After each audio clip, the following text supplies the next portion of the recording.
जय श्री कृष्ण। आपका हार्दिक स्वागत है। श्रीमद् भगवद गीता उपनिषद के इस अध्याय के क्रमवार श्लोकों का ध्यान पूर्वक श्रवण करें एवं बौद्धिक श्लोकों का आनंद लेते हुए चैनल को सब्सक्राइब अवश्य करें। नियत कर्म का निरूपण। यज्ञ शिष्टाशिनः संतो मुचिन्ते सर्वक्ल विषय भुंजते ते त्वघन पापा ये पचन्त्यात्म कारणात् अन्नाद्वन्ति भूतानि पर्जन्या दन संभव यज्ञाद्भवति पर्जन्यो यज्ञः कर्म समुद्भव। यज्ञ से बचे हुए अन्न को खाने वाले भक्त सब पापों से मुक्त हो जाते हैं, किंतु अन्य लोग जो अपने इंद्रिय सुख के लिए ही भोजन पकाते हैं वे तो पाप ही खाते हैं। Devotees who eat the food left over from the yajna are freed from all sins, but others who cook food only for their sensual pleasures end up eating only sins. सभी प्राणी अन्न से उत्पन्न होते हैं। अन्न की उत्पत्ति वर्षा से होती है, वर्षा की उत्पत्ति यज्ञ संपन्न करने से होती है और यज्ञ की उत्पत्ति नियत कर्म वेद की आज्ञानुसार कर्म के करने से होती है। All living beings are born from food, food is born from rain, rain is born from performing yajna, and yajna is born from performing niyat karma, actions as per the instructions of the Vedas.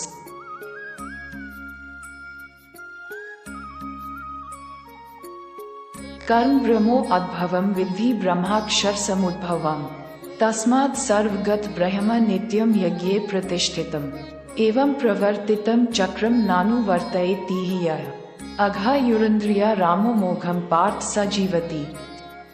नियत कर्मों का विधान वेद में निहित है और वेद को शब्द रूप से अविनाशी परमात्मा से साक्षात उत्पन्न समझना चाहिए। इसलिए सर्वव्यापी परमात्मा ब्रह्म रूप में यज्ञ में सदा स्थित रहता है। The law of fixed actions is contained in the Vedas, and the Vedas should be understood as emanating from the indestructible God in the form of words, hence the omnipresent God, in the form of Brahma, is always present in the yajna.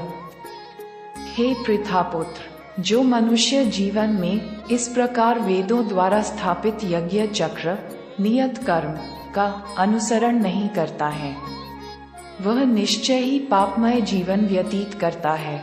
ऐसा मनुष्य इंद्रियों की तुष्टि के लिए व्यर्थ ही जीता है। O son of Prita, the man who does not follow the yajna chakra, prescribed action, thus established by the Vedas, certainly leads a sinful life. Such a person lives in vain for the satisfaction of senses. यस्त्वात् मर्ति रेव स्यादात्मतृप्तश्च मानवः आत्मन येव च संतुष्टस्तस्य कार्यं न विद्यते। संजय उवाच नैव तस्य कृते नार्थो न कृतेनेह कश्चन न चास्य सर्वभूतेषु कश्चिदर्थ व्यपाश्रयः। परंतु जो मनुष्य आत्मा में ही आनंद प्राप्त कर लेता है तथा वह अपनी आत्मा में ही पूर्ण संतुष्ट रहता है, उसके लिए कोई नियत कर्म कर्तव्य शेष नहीं रहता है। But the man who finds happiness in the soul itself and remains completely satisfied in his own soul, no fixed duty remains for him. उस महापुरुष के लिए इस संसार में न तो कर्तव्य कर्म करने की आवश्यकता रह जाती है और न ही कर्म को न करने का कोई कारण ही रहता है, तथा उसे समस्त प्राणियों में से किसी पर निर्भर रहने की आवश्यकता नहीं रहती है। For that great man in this world, there is no need to perform any duty, nor is there any reason for not doing it, and he has no need to depend on any of the living beings. निरंतर भगवत गीता के श्लोकों का श्रवण करते रहें। जीवन के वास्तविक आनंद के लिए एवं उपनिषद से स्पष्ट श्लोकों को सुनने के लिए जिन्होंने अभी तक चैनल को सब्सक्राइब नहीं किया है, कृपया सब्सक्राइब अवश्य करें एवं श्रीमद् भगवत गीता को और समीप से जानें तथा जीवन के दार्शनिक परिवर्तन का आनंद लें। धन्यवाद। जय श्री कृष्ण।